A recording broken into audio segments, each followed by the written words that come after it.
My allergies just kicked in 10 minutes ago, so excuse me if I do some coughing. But still come to California anyway because it's a wonderful place. So let's get started. We have a lot to talk about today, and a couple things ahead of time. I need you to raise your hands. How many are directors? Good. How many are associate directors? Very good. And assistant directors? Oh, terrific. And if you're not one of those, that's fine also. So let's get started. This is going to be a little bit of Travel 101 if you're more experienced, and I'm going to caution ahead of time that we're first going to get into some basics. I know everybody wants to talk about international lately, but I think we've got to talk about domestic travel too. So we're going to start with some basics and then get going with that. So here we go. First things first. The most important thing when you're starting to think about your travel is you've got to be focused. You have to be focused on what's important. This is a very expensive, can be very time-consuming and exhausting process, so you've got to stay focused. So you're going to hear me talk about that a lot today, about when you're doing travel. This is based on about 10 years of traveling overseas, which is not like some of my other good friends in the business. And it's also based on what I seem to see is a lot of unfocused travel, which costs schools a lot and frankly doesn't yield much. By being focused, by being very specific about what you're doing and why you're doing, I can guarantee your yield is going to be higher than ever. In admissions, it's about yield. Am I going to talk to candidates who I'm going to yield as opposed to just going everywhere and hoping that somebody falls into your lap and then that person will enroll in your school? It doesn't work that way. So here we go. First of all, you have to have a plan. Have you sat down with your head of your school in particular in the summer and talked about the things that you need to what you need to do this year? Remember that your time and resources are absolutely limited. You don't have big travel budgets, or if you do have big travel budgets, let me know because I can borrow some money from you. But you have to sit down with the head of school in the summer and have a realistic conversation, an objective conversation about what can be done, what can't be done, what are the enrollment challenges at your school, what are you looking to do the next year. And these challenges change every single year. Maybe the year that you need more violinists, and maybe the year that your basketball team is losing all 5 of your starters. It may be that you're looking for different kinds of diversity. But you simply have to sit down with your head and go through these discussions in a calm way and talk about what's real, what can happen, what you need to do. And we do that at Webb every year. Every single year I sit with the head of school and talk about what our enrollment goals are, which for boarding means therefore what will our travel be. The other thing is that this is my own particular term, is do you want to be a lemming recruiter or marketer? What is that? Well, my experience is watching people travel is people are going places simply because everybody's going there.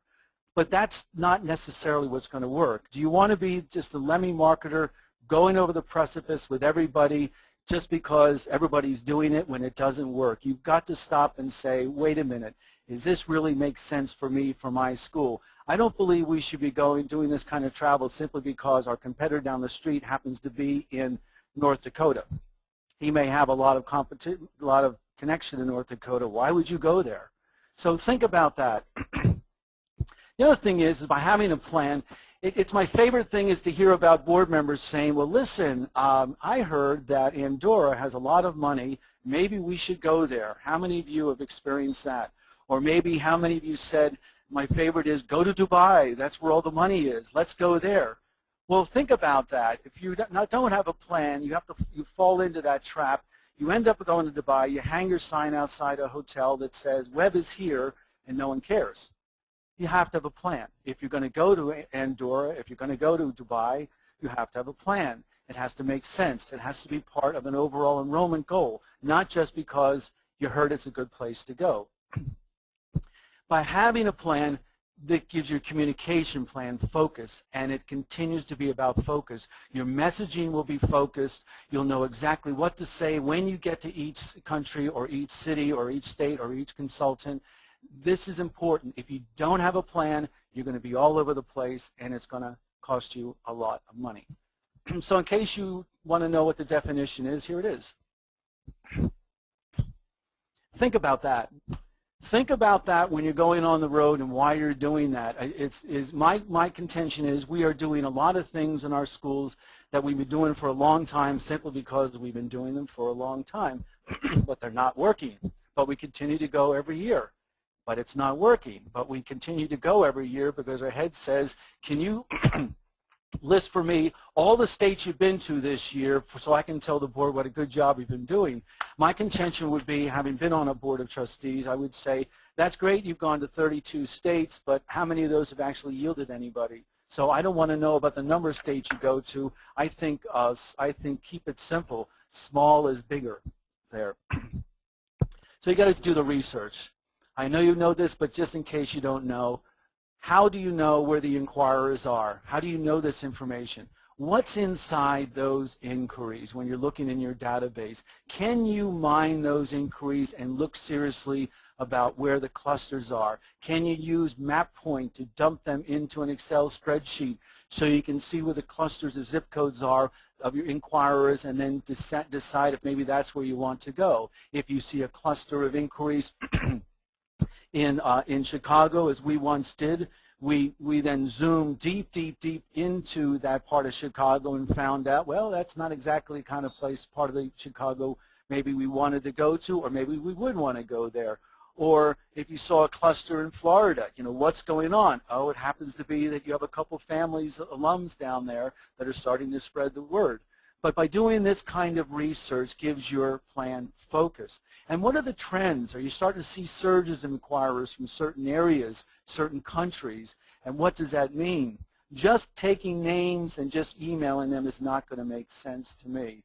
You've got to sit there and say, where are the trends? I believe that every admission office should have one officer in that office, particularly during the summer and in the planning stages, doing tons and tons of research of what's happened in the past and what you think is going to happen in the future. As Peter Drucker once said, trends are the past that's already happened. So you need to be looking into that. And quite frankly, I do pay attention to where the Joneses are going. I do check out websites. I find out why are they going there. I do try to pay attention to the competition just to see if there's something that I'm missing, maybe an area that I should be looking into. But I don't just go there because my competition happens to be there. I go there and say, well, maybe they know something I don't know about that area. And then you start to put your researcher in charge of looking at demographics in the area, number of private feeders, possible private feeder schools in that area. Anything that may give you a thought that maybe this is a possibility for us. And then at the same time, you have to look ahead for that bump in the road before you get going. You have to look at the cost versus yield potential. I don't have unlimited dollars. You probably don't have unlimited dollars. So when you start thinking about that cost of flying over to China or flying to Dubai or flying to Andorra, raise your hand if you know where Andorra is. Good.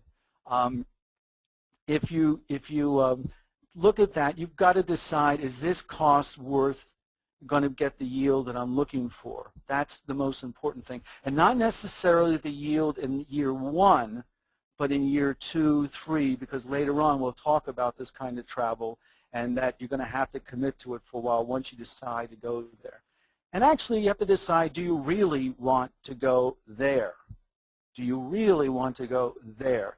There are some places I just don't go. I just don't want to go. I don't care what the potential is. You probably saw in the introduction about the story of myself and Don Smith at Blue Ridge, a good friend of mine, where we literally went into the middle of Sumatra with a guy in a front seat with a machine gun to protect us on a road that was 60 miles, and it took us 3 hours to get to this oil camp. And actually, we actually recruited a student from that, but not sure I'd go back there again, particularly when we couldn't get off the camp for the day we wanted to go because the road was blocked by bandits. So I don't think you want to do that. So be careful about that. As you know, are there certain places you want to go? And quite frankly, we do have to check with our business office, not that they give me permission for traveling there, but there are insurance issues about some of these countries. So you have to sort of check in with the business office about the insurance issues before you start signing up for some of these places. Frankly, for the most part, it's been okay.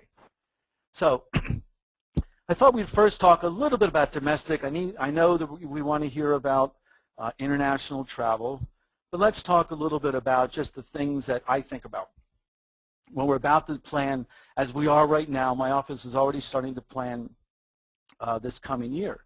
So the first thing is some thoughts about this.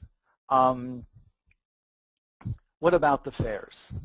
Well, anybody who knows me knows that I don't have a particular affection for fairs because I don't see them as being particularly productive unless they're in your immediate region or town or city. They could be helpful. Some of you out there may disagree, but I kind of wonder about why I'm going to a fair in, I'll just pick a state, Alabama, and 110 schools show up because someone decides that they want to have a boarding school fair and 10 families show up. I mean, do I really want to do that? I don't have that kind of travel budget. I just don't want to go because other 110 schools have been there, and Webb has done that. We've been to all of them. You got to decide, why am I going there? What is the yield potential? Do we really think this family is going to leave the northern shores of Lake Michigan? Do we really think they're going to do that to come to my school? You have to think about that. It could be that they will. It could be you have something very unique in your school that you think would justify you going there. Maybe you have a particularly successful lacrosse team and you're going to an area that's hot for lacrosse. Okay. But I often think about it being a West Coast school, and we've been pretty successful this year. Not going to get a lot of action from Florida. I don't care what anybody says. Most families would like the child within about 300 to 500 miles. They'd like to have them around. Some of us are doing better with some families living farther away. But quite frankly, I have to really ask myself, is it really going to worth my while to send someone to Jamaica? Do I really think they're going to leave and come all the way to California? I have to decide on that. Could be that we take a chance. But is there research to support me going to those areas, or I'm just going there because I have a hunch that I should go to Jamaica? Again, regional fairs versus national fairs, whatever you want to describe that. We have some very successful fairs out here in the Pasadena area for us. But once we start stretching beyond that, we find that the yield is pretty minimal. What about school fairs? I would be careful about fairs school fairs where they only invite the 35 kids graduating from their grade 8. And I actually was at one of those fairs once in another state where there was about 40 boarding schools from across the country there, only for those 8th graders. And when I called ahead of time to the director there, the placement director, and said, how many of your students last year actually went to a boarding school? They said, well, 5. And I said, well, then why am I going to spend all that money to come out there when all the kids are going to stay and go to day schools is where the bulk of their kids go to? Again, this is just sort of my bias about this, but again, I have to manage a budget that needs to be stretched in different directions, and then budget needs to be stretched to places that I think I'm going to have yield. But on the other hand, many of you may be thinking about this or have this already. We're actually going to be doing this. We're going to start to create a young alum network. Your young alums in colleges are still excited about your school and can be great help at some of these fairs that you just can't get to. For example, in Boston, it's difficult for me to go to Boston for just a couple fairs. So we're creating a young alum network. A young alum network. We tend not to send the graduate from 1947, God love him, who probably doesn't really know the school as well, particularly Webb being in those days all boys, and now we're co-ed. But who else can go? Maybe there's a family in that area that you really think could be a great representative of the school, but be sure you give them the right kind of guidance about the school. Be sure they understand what kind of questions they're going to be asked at the table when you go there. So. Also about consultants, and I have some thoughts about that. Webb tends not to see a lot of consultant referrals, domestic consultant referrals. um, uh, for a number of reasons. It's just we found that some of the consultants have different kinds of clients than we typically serve here. But know the client, the consultants, know who their clients are, what is their primary focus. Is it learning disabled? Is it international? Is it high-powered boarding kids, whatever that description means? But I think before you decide to go to these consultants, you got to know a little bit about them and what kind of schools do they tend to work with, and do your research. And they should be able to tell you that. But I think the days of sending a young assistant or associate around the country to show up at the door of a consultant, you may want to think about that. My conversations with some of the senior consultants out there, and excuse me if someone disagrees, they've literally told me that they really want to see the director or at least someone very experienced from the office. You go to some of these very experienced and terrific consultants, you have to know your stuff. They're not there for you to sort of hype the new football team. They need information so they can distinguish your school for their clients. They have to represent their clients appropriately. They have to serve their clients well. They also have to be focused. You can't send a young 21-year-old, with all due respect, right out of college who doesn't have a lot of experience with this or know the school as well, and ask them to be answering the tough questions that these senior consultants are going to ask. And at the same time, I think that you should expect more than, oh, come on in and just drop off some materials. We don't do that anymore. Quite frankly, we don't visit schools anymore that they say just drop off materials. To me, that means they're just being dropped off into the round file. So we don't get in the business of going to places who say, oh yeah, sure, come by and just drop off materials. I can't see why we're spending money to travel around just to say we visited 35 consultants and when 30 of them said just drop the materials off or I'll come out and shake your hand. So, or schools either. That's my bias, but you want to think about that. School placement directors, it's the same thing. When you're going to visit these school placement directors, it's all about relationships. It's all about developing a relationship with them.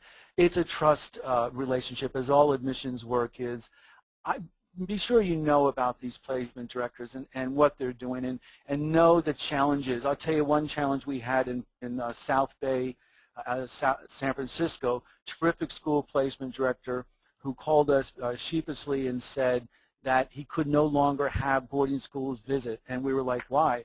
Because the parents didn't want their children to know about boarding schools, because that means that the students would come home and ask their parents about it, and the parents would have to say no. Can you believe it? True story. Actually, 2 schools called us. So you need to know what these school placement directors are dealing with. Many placement directors are in big urban areas where everybody's going to day schools. That's where their energy is. So you need to understand that, and at the same time, get to know them just like consultants. So know the school, know the territory. When I go to San Francisco, we understand that that's a heavy day community up there. We know that these placement directors are inundated up there. So we want to kind of know we kind of know ahead of time what San Francisco is about. So we plan our travel. When to visit. We have the Great Town School Fair, which we actually just had recently, first time in May. There's 110 schools there. Do you think that's the best time to visit placement directors? Do you really think that you want to be there? I called one placement director once, and they said I was like the 8th person that will be coming in that day, and I just canceled the meeting. Look, that can't be productive to go there, and you're number 8 on the list. Very polite, glad to see me, we knew each other, but I'm not going to get a lot of time there. So it just doesn't seem effective for me. Maybe some of you have some better experience. I would probably go to the fair, and then after you get some action at the fair like that, maybe decide to come back later, hold a reception for those people, go to see some of the placement directors when everybody is out of town. Common sense stuff. Okay, why don't we stop here? Any general questions? It's kind of basic. What did I miss, and what would you like to know about on the domestic side?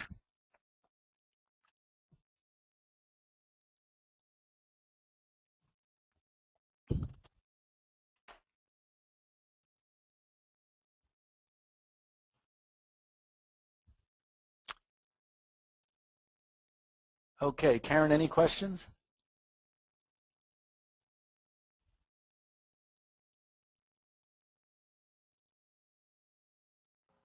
I'm sorry, Leo. Kristen Nasbo is asking, do you see the Is there any? Are you hearing me? I can barely hear you. Go ahead. Okay. Kristen Nasbo is asking if you see the benefit of group travel. Yeah, I do. I think that it's helpful. First of all, it's great to have a companion on the road when you're traveling, particularly from your region. The great thing about group travel, first of all, is that you can share all the crazy stories you hear. Yeah, I do think once in a while group travel can help out. I know the 10 schools do a wonderful group travel program. It's very successful. Maybe you could help you with marketing costs. It's something that we in the Western boarding schools have tried a few times. Sometimes a few of us will travel overseas together and we'll get to overseas travel. Yeah, I think it depends on the group and what you're willing to do. I don't think it's successful, which we've experienced. I don't think it's successful to have a group go into some consultant's office and sit there and chat all at once. I think that's a waste of time. Or one consultant once had us in LA, she once had all our schools show up, and she had like 10 families there, and we're all supposed to stand up and give a 25, 30-second presentation on our school, and then we stand at the kitchen table and give out materials. Not sure that makes sense to me at all. So everything is sort of common sense. The best thing about group travel, though, particularly when we talk about overseas, is, sometimes you kind of want that kind of support, particularly if you're new at this business. If I do group travel, it's usually one or two of my closest colleagues, because we know the routine. We know that we're going to be talking about our schools. We're not threatened by the other school being in the room. I've done this with Don Smith. I've done it with Tom Shepard, and it's actually been very helpful for us. I remember being with Don Smith, where we worked it out so that I saw a lot of candidates, and when I would see the ones that were probably more apt for his school, I would send the candidates down to see him. And vice versa. It worked out very well. So think about that. Okay. Other questions on domestic? All right. We have Noah Love is asking, I guess this is in reference to sending a junior person from your office to see. Sure. Says, what about the 23-year-old college grad boarding school alum working for their alma mater? Don't consultants want to hear from that unique perspective of being alum counselor? Great. I think a great question, Noah. I think this is going to be a judgment call. I would actually, as a director, call the consultant. What would you like to see? What would you like to hear? I'm not hitting on the young alums, but remember, think about this. The consultant has to talk to a parent. The parents have specific questions. I think the bang for your dollars in some cases is the director talking about the things that are important to your school, education, what goes on in the classroom. You would really be sure that that associate director or assistant director really understand that. He can talk about the experience on campus, but can he talk about the life inside the school? We actually did it with one of our young alums, and it was highly successful. I'm just saying is be sure ahead of time, first, they're trained, talk to the consultant, assure the consultant that this is going to be someone that's really going to represent the school well. Again, it's a judgment call. But I literally have had consultants say, I really don't want to see the assistants or a young associate. I really want to see the director, and I took that to heart. So I would say no, it's a judgment call on your part, and just be sure they're really well trained. Okay, I have Carl Königsbauer asking, once you've done your research and narrowed an area down to a zip code or two, how do you find any new people beyond just the inquiries that you've already received, which started the research? So, Carl, what you're talking about is finding the great universe, and I think that's the big mystery for everybody is what is the universe? What is going on? I believe you mine that through your website.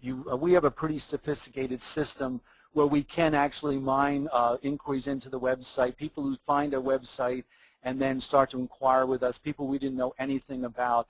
I think the action right nowadays is about a fabulous website, and obviously if you can start to learn about how to use Facebook to drive the person you don't know about, the one sitting in the universe, drive them into into Facebook. This is getting into the business of social media, where you're starting to talk about how you can pull people into your Facebook. And I'm not an expert at Facebook, but we're actually looking into that. The Facebook, believe it or not, and actually a website have the best ability to start pulling people in that you wouldn't even know about. Then the key is to look at those and start to direct your energies towards them right away, and we do that very quickly. We also can mine Boarding School Review. We can mine the Webb Schools Association website, which is a consortium website, and find people in areas that we think would be appropriate, and then we'll start doing sort of a light communication piece with them through our system. Just so you know, you may not, we use a system called a Customer Relations Management System, CRM, which is used by about 3,000 colleges, which does allow us to do that. But that's the big one. That's the big one. Often we think the universe is school fairs. That could be, but my experience with school fairs in 10 years, the yield has been minimal, and we still go back, which makes me a lemming marketer. So I would say get your IT people talking about how to better utilize your social media and have a great website. And I could just throw in there the Admission Search Initiative, or the ASI from SSATB. We offer a list that is demographically created just for your school, so you can email members at ssat.org and find out more information about that. And thanks, Karen. I'm sorry I didn't mention that. We actually 2 years ago were able to pick up the SSAT scores from our region from SSAT, and I would hope everybody would understand that there's an amazing resource there for this at SSAT. Just ask them. And we use that. We put them in as leads. Remember, leads are those people who don't know anything about us. Just like when your son or daughter may have looked at colleges, they got the PSAT. They took the PSAT, and because they said on the PSAT, you can have my scores. That's why you get all that college material. Well, we did the same thing with those. Yield was minimal, but from yields you can usually only expect 3 to 6% yield. That's considered pretty good. But we bought those we purchased those scores from our region as SSAT let us, and we took advantage of that, and we'll take advantage of that again this year. Okay. Anything else? I know. Go ahead. I have another question, so go ahead and finish your response to that one. I was going to say, let's take one more, because I know everybody wants to hear about international. Okay. Let me pick one. We have several here. Okay, I can do a few more. Do you have a training protocol developed for young alums? This is from John McGarry. Oh, John, geez. I don't really have a protocol. I just sort of sit down with, I'm going to have a young alum join us this year. She's already in the development office. And we're going to do a whole summer training. But she's not going to go on the road and do long travel the first year. I want her in the office. Let me back up. I did a talk about this at TABS. I believe these young alums are, what are they really, really, really good at besides being bright and energetic and exciting? They're great interviewers. They're great interviewers. They can give good tours if you're going to have them do tours. But what they're really good at also, social media. What are they good at also? Working data. They love being inside that computer. And I think that our offices need to take their energy, because we all need research done. We all need a lot of research, and we directors don't have a lot of time. I once gave 2 young recent grads, both of whom now have continued in the business and are highly successful. And we had one question. It says, where's Latino pocket of wealth in LA? That research took us so deep into demographic research because these 2 got so excited. We did a presentation to the board about demographics in the LA area. That is something that I never would have thought of. They're young, they're exciting, we need the research, they love to do it. You tell them to pay attention to whoever the IT guy, whoever the website guy is managing the website, and keep on top of that and get ideas. That's what they're good at. You want to talk about doing social media, that's all they do. And the young associate we're going to bring in is going to be doing that. She'll do some local travel. She will not go see a consultant. I don't think it's worth her time. Not that she isn't wonderful, but we're going to focus her talents. So I would guess I would go back to this, is the training protocol would be around what are our goals for the year, who's best at doing this job. This is the whole idea of putting the right people in the right seats, and then training them appropriately. Okay, I'm sorry, I didn't notice that there was a qualifier down a little bit further in the question section from John. He's suggesting that this is for volunteers, not for actual staffers. Volunteers. I don't use volunteers. Okay. I may use some alums, the young alums. I guess those are volunteers. But if I use parents, we send a small packet of material. We make sure it's a fair that we don't really expect to be huge yield. Where like town school fair, we would always send one of our associates or myself. I have some pretty experienced associates. But if volunteers, meaning parents, that's the hard part, getting them to train them. When I first took over, we put together this notebook that had about 30 pages in it. We sent it out, about 40 of these around the country. Nobody used them. So that was a waste of money. So we did away with that. The downside of using volunteers a lot is they do require a lot of energy and resources. And I have a staff of 5. I don't have time for that. But you have a parent in Marin County, as there's a fair up there, and she's very willing to go, and she does a nice job. And we send the materials. We tell her what to talk about. We send her sort of list of questions to expect and take it from there. We never use parents, though, who are been out of the game for 10 years or so. Okay. Kim Mount is asking, what are your thoughts on the effectiveness of virtual fairs? Oh, boy. We did 2 with TABS, and I think TABS did a wonderful job, and I don't know if we're going to continue that initiative or not. It hasn't been much of a yield for us this year, but certainly I really applaud TABS' energy in that regard, but it hasn't helped us much this year. Wasn't particularly effective for us. Okay. Colleges are using it to some extent. I don't know what their success is. But we didn't find the yield that I would hope for. Remember, you have to measure everything every year. Yield based on cost and time, staff time, cost of travel, whatever. You have to look at your yield. Okay, James Bailey asks, when traveling, how many interviews do you do in a given day? Do out-of-office interviews use a large number of applicants? Okay, well, we're going to get into international interviews, but I'll get ahead of the game all there already. There was a time when I thought I could do 10 in a day, and but I'm 62. I can't do 10 in a day anymore. I start to babble after number 8. So I think you've got to really space the time out. When I'm in China, I will probably do 3 in the morning and max 3 in the afternoon, but I always make sure I've got a lunch break. I always make sure I've got at least 15 minutes between interviews to catch my breath. So I think it depends on your energy, but I really think, in fairness to the candidate, when you start getting into 9, 10, 11, 12 interviews, you start to lose focus, and it's not fair to the candidate, and they know it too. So I kind of measure that a little bit. I don't see the point in doing that many. When I first started in 1987 in a day school, I was doing at least 10, 15 a day. I can't imagine doing that now. Okay, did you want to take more questions, or would you like to move on? Let's go on to international, okay? So this is our favorite subject, everybody, isn't it? Because it's been something that's changed dramatically in the past, I would say 6, 7 years in terms of the volume that we're facing and the challenges we're facing. So this is my favorite. Someone sent this to me from, I forget where I got this, but this is what this is what's really going on, right? This is what your faculty think is happening when you're traveling overseas, right?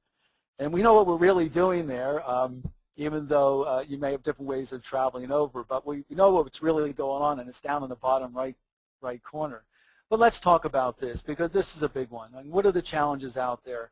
Obviously, the marketplace has changed dramatically with the recession, with the cost rising. Webb next year will be $50,000+, and there's not a lot of families nowadays that have that kind of discretionary income.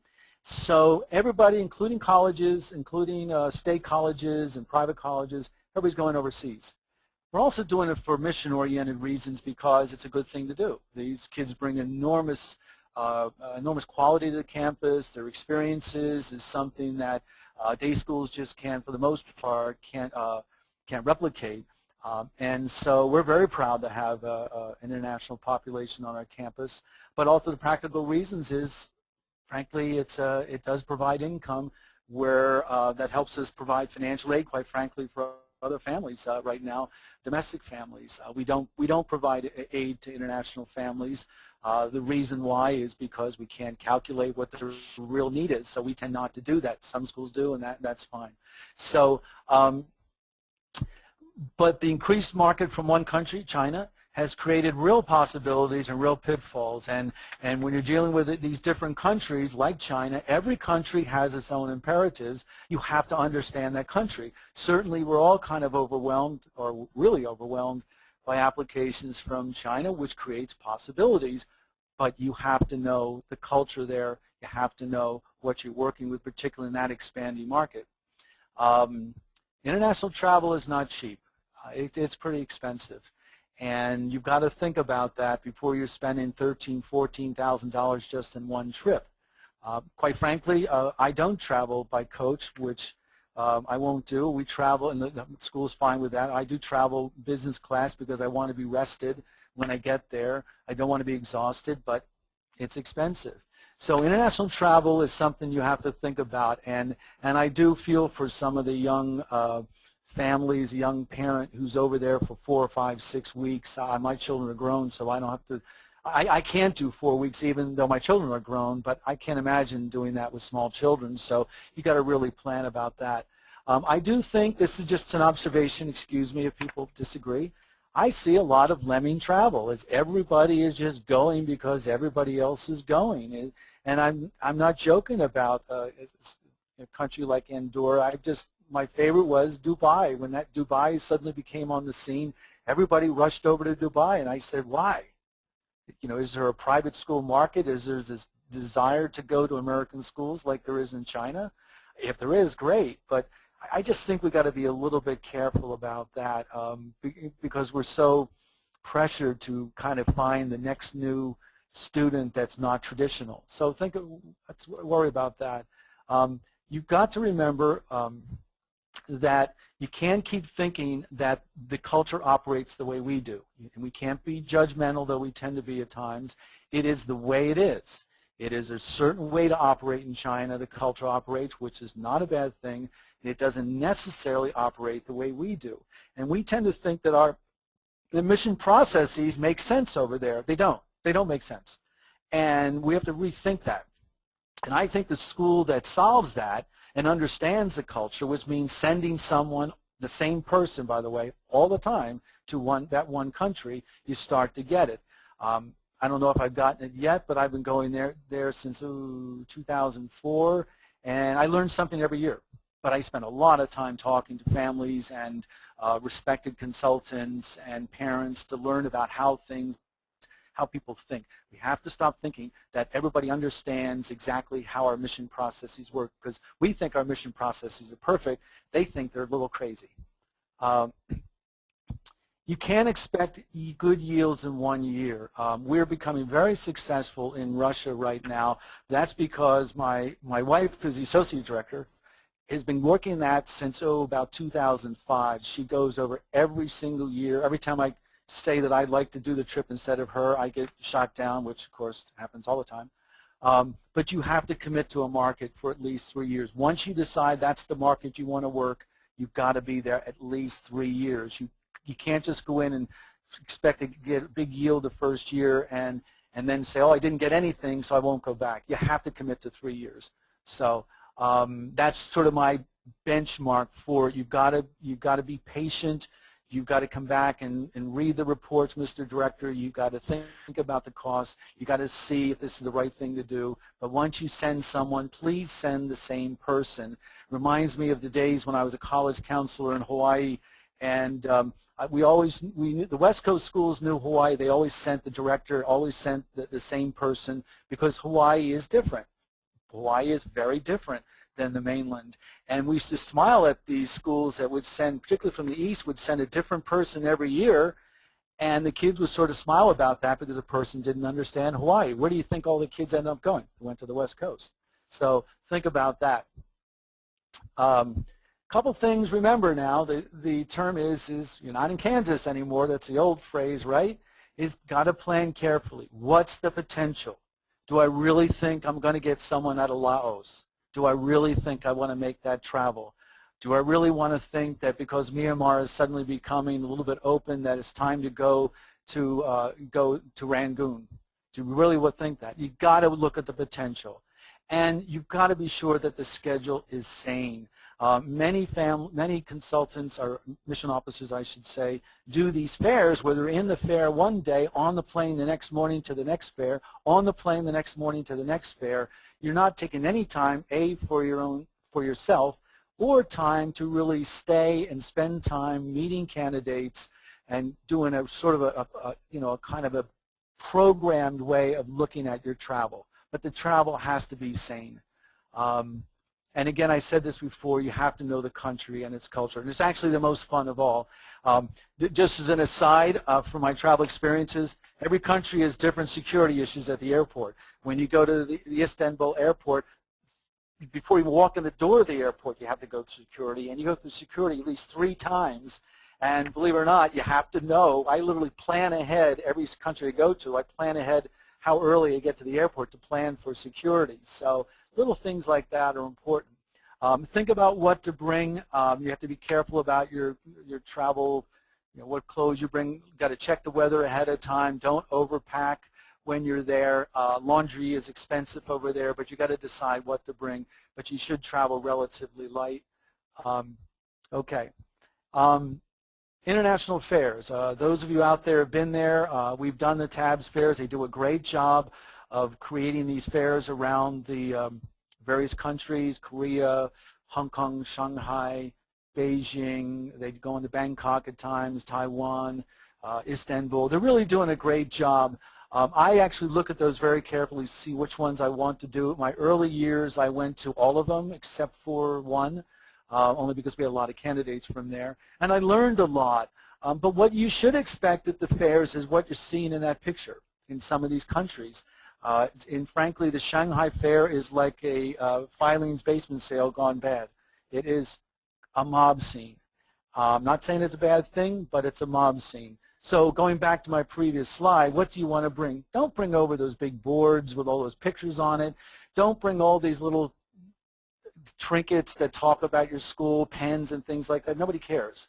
You got to travel light. Bring the material that's going to make sense, and spend time trying to get interviews, having interviews after the fair, like the next day, not out in the lobby, which a lot of people do. I don't see how that works. When you want to really get to know these candidates, and you have so many that you're looking at, you need to get to know them. So, but you are going to expect a lot of it. You should expect a lot of consultants in your face. You got to be careful about that. I do not do consultant fairs. I don't go to those fairs. I'm kind of loyal to SSAT and TABS, and if I feel I'm going to go to a fair, I tend to stick with those fairs. Some of these consultant fairs, quite frankly, are just trying to dovetail off of what SSAT and TABS is doing. They're trying to set them up the day before, the day after, and take advantage of the good work of those associations. I just tend not to do that. I don't find those productive. And there's always an agenda at consultant fairs. This is my bias. So, but there are other opportunities, okay? When you have information sessions, you've got to decide what the family in, let's say, China really wants to think about. What do they really want to know about? I'll tell you right now, they want none of the above. What they want to know about is results. They want to know about your college placement. This thing we hate to talk about sometimes here in the States, because we want to talk about the culture on campus and our great football team or the gorgeous orchestra. My experience over there is they want to know about college. They want to know about where your kids are going to college. They want to know about those kind of things. You can talk them blue in the face about your chapel program. They don't care. They care about results. It's a big deal for the Chinese family to send their children overseas, and they're sending them over for one reason, for a successful college placement, whatever that means, however you define that. But they're looking for results. Talk about results. Talk about the success of your students. They care about safety. A lot of myths in some of these countries about what's going on in the United States. One family, the child asked about the murder rate in Los Angeles once. We're not in Los Angeles, actually, because that's what they hear. That's what the papers are feeding them. Talk about your culture, your campus, how children are safe there. And frankly, they do care about who's going to take care of the child on short holidays. I mean, there are questions like that they want to know about. The rest of the stuff, not important to them until you get them on your campus. Then you can show them the hockey rink or the orchestra and things like that. So if you do an information session, focus in on what you think they want to know about, not necessarily what you think is the best thing about your school. Remember, you've got to walk in their shoes. You have to understand the culture. And again, it's the joy of international travel. When you go over there, if you're really observant, you really ask a lot of questions, you spend a lot of time, you'll learn a lot. What can you expect? Well, you can expect lots of gifts. And it's pretty hard in certain countries to say no. So you've got to be careful. And I've got all sorts of gifts that offered to me. But you have to understand that most of these gifts have some kind of string attached. It's never overt. It's never, I expect you now to have met my child. But you have to be careful. But I don't know any way to say no. But you don't make any commitments. You're always kind of just, okay, great, thank you very much. They understand how it works once you don't make any commitments. So just remember that. Every time I was going over there for years, I was getting invited to dinners all the time. I don't accept dinners from potential candidate families. I did that because I was naive and found it is wrought with all sorts of issues. You don't want to do that. I had a guy once in a family take me on a cruise across Hong Kong Bay. I thought I was going to a restaurant right in Hong Kong, and the whole time they were sort of working me about their daughter, who eventually turned down, actually. It was difficult to say the least. I was not expecting that. So now I have a rule. I don't do any dinners. I don't have them pick me up at the airport. I will our alum families. I will with our current families, but never, ever do I have that. But expect it. They'll always invite you to dinner every night. And if you go to dinner every night, you're going to be exhausted also. Just simply remember that everything works with common sense there. You're gracious. You can even say no. And finally, if you're in China, don't drink that stuff. I actually say no to that all the time. It'll kill you. But they always bring it out. So about consultants, probably we'll get some questions later on about this. Commissions, the big issue. Colleges are really discussing this. You frankly can't do Russia or Germany without working with a consultant on a commission. Maybe you can, maybe you found somebody, we've not. You have to expect that in Germany, Russia, and other European countries. There's some wonderful consultants down in South America. Usually its cost is about 10% of your tuition if the child's admitted only. And I think you have to think about that. Some in Germany will say, then it's 5% in the second year. I never agree to that. I will never agree to that because we do all the work anyway in the second year. So we're not going to do that. We don't commission anybody in Asia. We will not do that. We don't have to. I have some consultants over there. Most consultants over there I frankly wouldn't work with anyway. But you have to remember, so what expected cost? If someone says 15, 20%, no, nobody's doing that. I wouldn't get involved in that business. But it is a fact of life if you want to recruit. We actually have 6 students coming from Russia. Think about it, at 10%, so that's, we're talking probably about $30,000, but that's yielding me over $1 million, over $300,000, $400,000 in income. So think about that. Remember that you're the buyer, not them. You're the one looking at them when you do evaluate a consultant you want to work with. And I have worked with a couple of very fine consultants in China who I trust implicitly, but they know that I'm the buyer. I'm the one who is looking.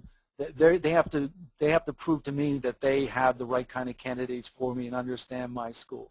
Remember, there's some consultants who say, if you work with us exclusively, we guarantee we'll send you 3 students every year, or the school says, if you give us 5 students every year, we'll work with you. I frankly think that's unethical. I will not get involved in that business. I've never said to a consultant, I'll guarantee. What I guarantee is if they're a good consultant is I'll look at the candidate.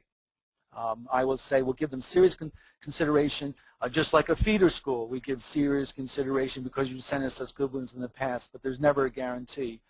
In China, I'd be very careful about consultants in China, except for a select few. Right now, they're hanging a shingle out every day almost. Be very, very careful. They come up with all kinds of names: Ivy Consulting, Cambridge Consulting. These consultants, for the most part, are ripping these families off at huge dollars, $50,000, $60,000 a pop for these families. Some of them, in cases, are put in the name of, you name the celebrity school on the contract, saying they'll get them in and charge them extra dollars if they do. You've got to be very careful and be very firm with consultants when you're working, I'm sorry to say, in China and to some extent in Korea. It's a fact of life. There's a different way of operating over there. We, frankly, are very, very selective who we'll work with in that country. So, interviews, just real briefly, a couple of things that I thought about, having done the whole gamut of doing them.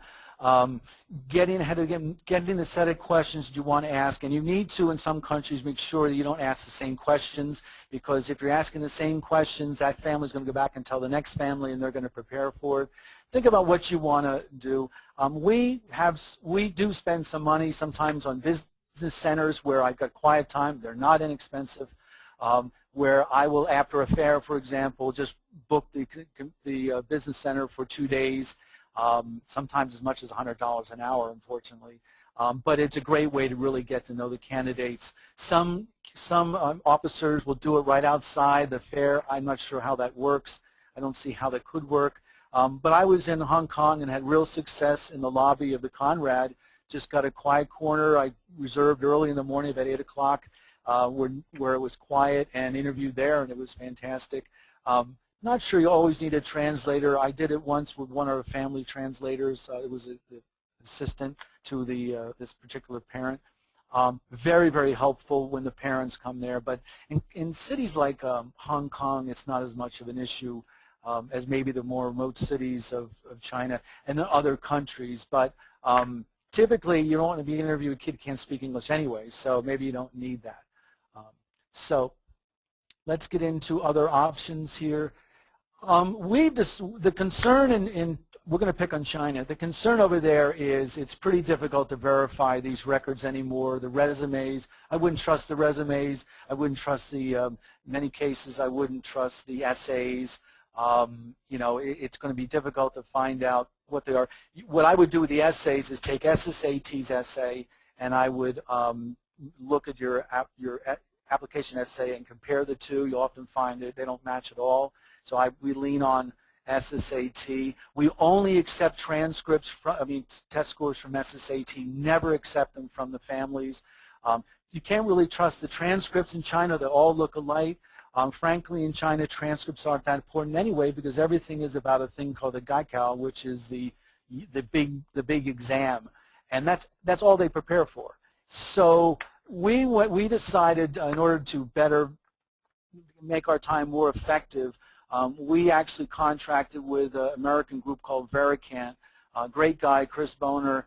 We were one of the first schools to use Vericant, where they actually interview the students for us. They do not make any recommendation. It's a 10-minute interview. The parents pay them to do it. They do an on-site essay, and then these interviews are posted on a link, a secured link for us. My entire team reviews those interviews, and then we vote on the kids that we're interested in looking at. So you can look more about Vericant if you're in there. It's highly successful for us. Think about your alums and parents over there. Consider coordinating travel with your head of school and others, and by all means, ride a camel at the Great Wall, as Stevie did. So we're getting down to questions. We only have a few minutes. I have all the time in the world, but obviously you all don't. Why don't we stop there? I know it's kind of basic. What questions do you have? Okay, from Julie Harris, I have, do you think it's worthwhile to travel to international markets that typically only bring one-year students, like South America? Does your school take one-year international students? Julie, that's a great question. We are really evaluating that. We're currently happily overbooked. We're not seeing the need to do that. I don't see that investment working. We were doing that in Germany. Think about it this way: if I can get 2 or 3 years from all my 2 or 3 year students from Russia for all my efforts, why do I want to have a 1-year student? They're wonderful students, don't get me wrong. Every German student, for example, we've had for 1 year has been absolutely fabulous. But again, it has to do with your enrollment goals. If you're not going to be full, then why not? But if you're consistently being full, then maybe why do that? It doesn't make sense. So it has to depend on your enrollment situation. They bring terrific talents to the school, but in a perfect world, we're moving away from the 1-year students. So you have to decide what works for you. Right now, it doesn't make sense to us to admit a 1-year student when I've got a wait list of other students. So it depends on your enrollment situation. Okay, from Ace Bailey at Middlesex School. Have you had any experience with recruiting in Brazil? Good, bad, any advice? We've actually have 2 students coming from Brazil, and that's because somehow we connected with a family and everything is connections down there. We're looking at that real carefully, Ace. Some years ago they ran a fair down there. I think TAB sponsored it, and it wasn't somebody else, another group that sponsored it. It wasn't particularly successful, and so we're sort of on a watch basis and seeing what happens down there. A group went on with another organization about 3 years ago and didn't have much success. But then there's groups like Linden Tours. John Williamson's group is doing some great stuff in South America. Not inexpensive, but I'm hearing terrific things about him. But have we had big success here? No. But we've got 2 prominent families coming, and that tends to bubble up in South America. So you get 1 or 2 families in a tight community, and then you're going to start seeing action. I think this next year, because we're starting to see some interest, we'll probably go down, but we have a connection down there. The caution we've heard about Rio de Janeiro, Sao Paulo, is you've got to be careful about safety down there. Frankly, even though my wife doesn't speak Portuguese, she speaks Spanish pretty well, not sure I'm going to send her there. I'm very cautious about who goes to what areas because of safety issues. Good advice. Robin Rivas Pike asks, what advice would you give for creating the travel budget, domestic or international? Yeah, actually, it starts with the enrollment goals. You have to say, what are enrollment goals? And if the board is saying diversify the international population, you have to come back with a reasonable budget saying, okay, great, it's going to cost me this much to do the Linden tour down in South America or to go to Hong Kong, and I've got to be in Hong Kong and Beijing and Shanghai for this many days to make sense. And you can actually plot out those costs, look at airfares and things like that, and start to show a rationale for what you're doing. But the rationale is always based on what the enrollment goals are for the school. The board says we want to diversify your boarding population.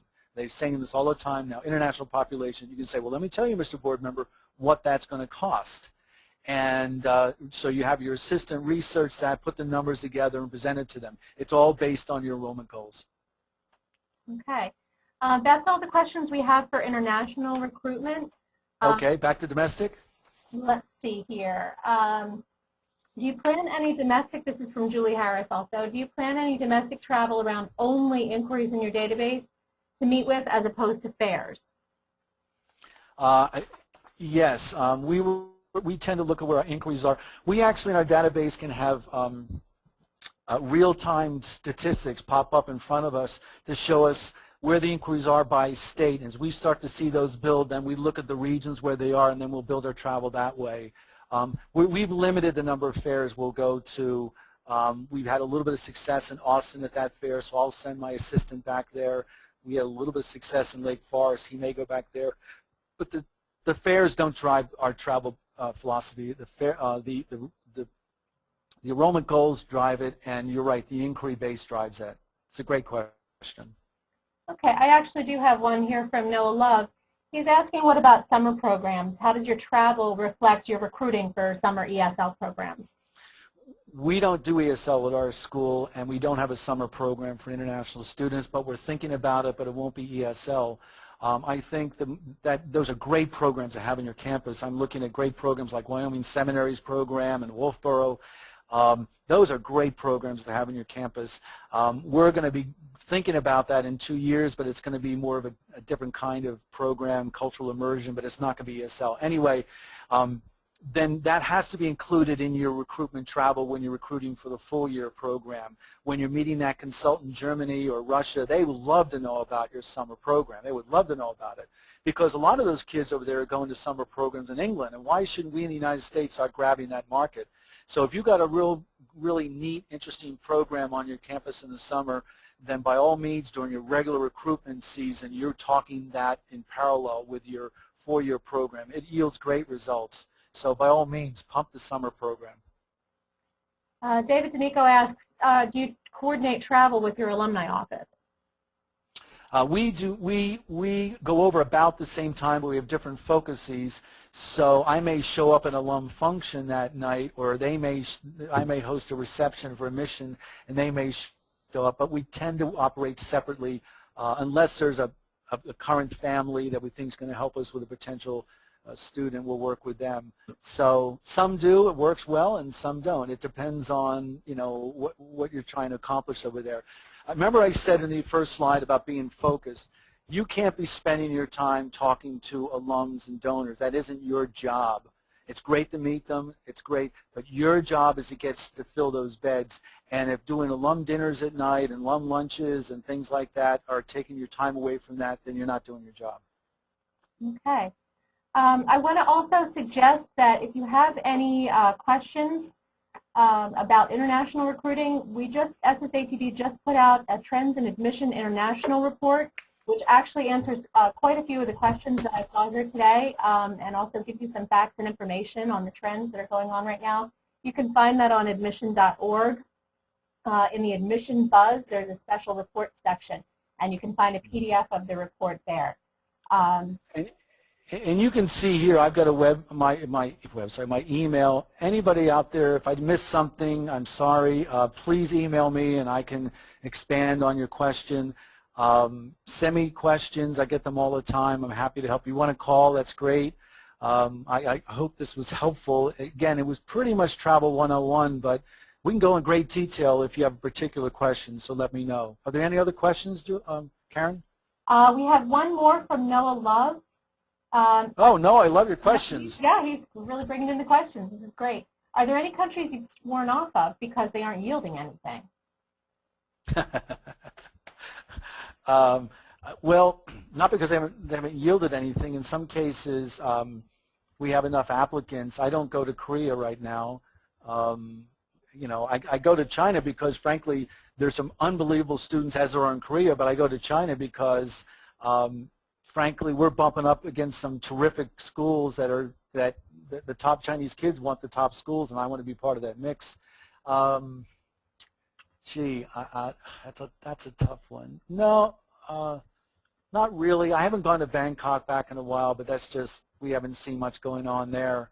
It all depends. These families, once they connect to your school and they love your school, they're going to tell other families, even in big places like Seoul and Bangkok and Hong Kong.